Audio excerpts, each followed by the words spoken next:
Hi, how are you?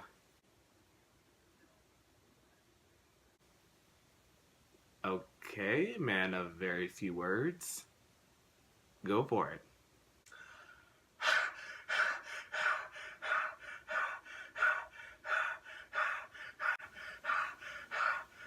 Sir, are you alright?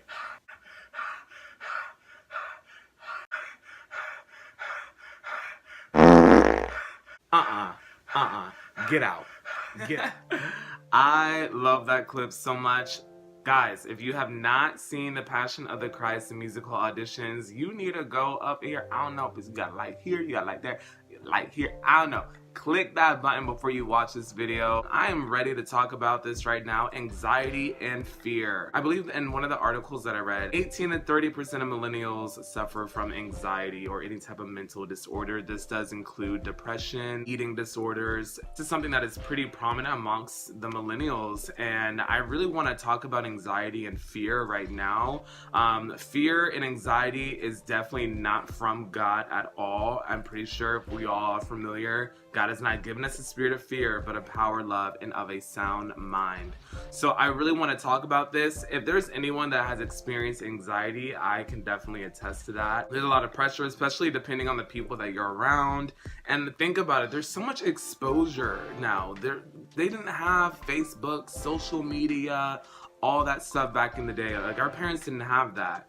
But now, because we have so much exposure to so many people and so many just things that are online, it's like we compare ourselves, and if we don't live up to those expectations, then we let that define us, when that should never define you. Not having a nice car, not having a nice job, not getting married as early as you thought you would should never define you as a person, and should never make you want to be something that you're not and try to pressure you into something that you don't want to do or that you're not ready for. With anxiety, what you're doing is you're trusting in your feelings, you're trusting in fear instead of trusting in God, who in God there is no fear. If we are in God, then we should not be fearful. Now, yes, that is easier said than done, but this is where it gets so important, to where you have to get into God's presence. You have to seek Him daily regarding fear, regarding anxiety.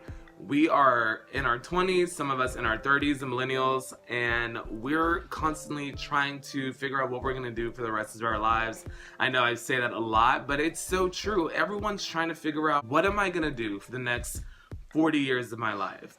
Everyone's thinking about that. When am I gonna get married? When am I gonna have kids? Am I in the career that I wanna be in? And that can bring on so much anxiety, all because of the exposure that we have now today, which is, we can literally look up anything now and find whatever we want. Being anxious or being fearful of your dreams, of your passions, will have you miss out on so much opportunity.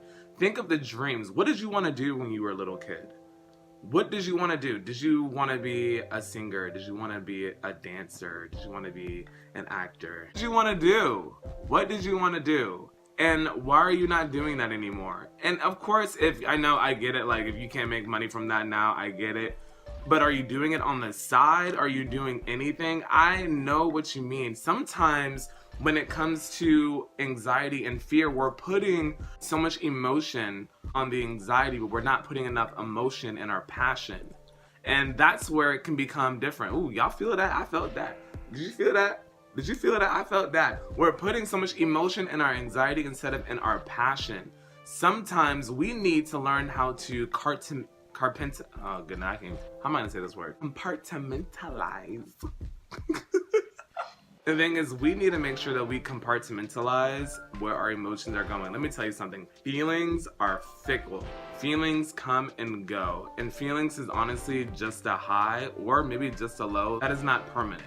And that is something that we need to be aware of. Fear, anxiety, these are all tools that the enemy uses to keep us in a place from not reaching our purpose, not reaching our destiny, and God has never intended for that.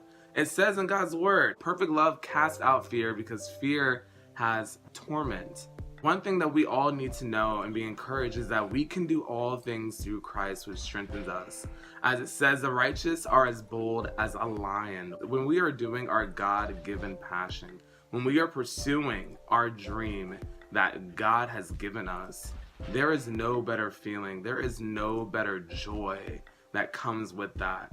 Anxiety and fear has to leave, because now you're focusing on the passion and you're not focusing on the fear or the anxiety. So I want to encourage anybody out there that may be suffering from fear, suffering from anxiety, just in life in general. There is no reason to fear when you are in God. I encourage you to get into God's presence and look at more scriptures that talk about anxiety, that talk about fear, because unfortunately it's rampant amongst the millennials. And I want to help reach out to anyone that's out there. I definitely have been there before. I know what it's like, and it is not fun. But when you get into the secret place of God, and by the secret place I mean when you get into his presence and you really want to be free and you really want to overcome anxiety, overcome fear, God will give us the grace to do it. His power is made perfect in our weakness. So I want to encourage you guys with that today, and I really hope that this helps somebody. If you enjoyed this video, please make sure to like and subscribe, and I hope to see you guys later. Bye.